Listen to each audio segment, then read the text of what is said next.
Nous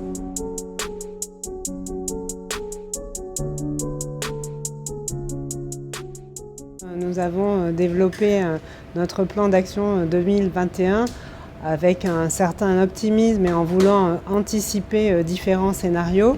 Et notre double objectif, c'est vraiment de renforcer notre stratégie d'attractivité sur le marché français, qui est un marché socle pour la destination, même si 50% de notre clientèle était aussi étrangère et internationale en 2019. Et nous allons aussi essayer d'attirer les millennials, de travailler un peu plus cette cible qui est moins sensible au contexte sanitaire et qui sera susceptible de voyager plus rapidement.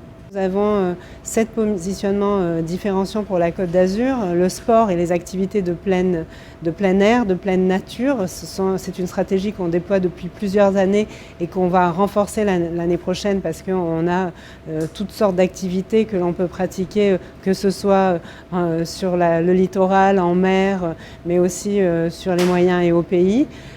Nous avons le nautisme qui est une thématique que nous allons renforcer et mieux valoriser en France et aussi sur les marchés européens de proximité.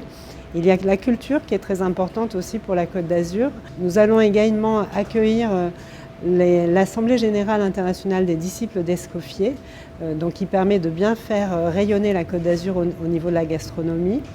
Nous avons la thématique du tourisme d'affaires où nous avons des nouveaux modèles et une nouvelle dynamique aussi à déployer, à penser.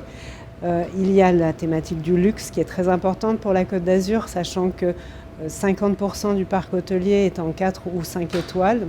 Et puis il y a bien sûr la thématique de l'écotourisme, du tourisme responsable, durable, qui est très important à valoriser pour notre destination.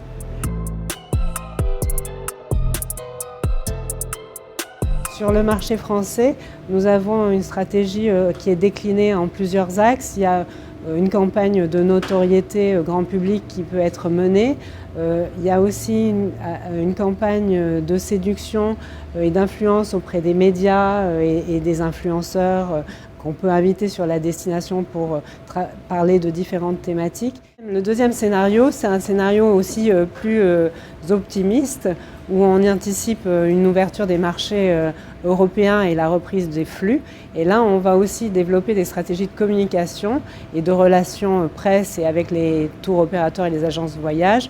Et enfin, ce qu'on espère tous, c'est la reprise des flux aériens internationaux, une ouverture sur l'international à nouveau au moins au deuxième semestre. Et là, on va travailler avec Atout France qui a déjà prévu des actions fédérées. Il y avait aussi un nouvel entrant sur l'hôtellerie, c'est Le Bon Coin, qui a commencé à travailler pour vendre des séjours et hôteliers. Et on va essayer de retravailler dans ces axes-là.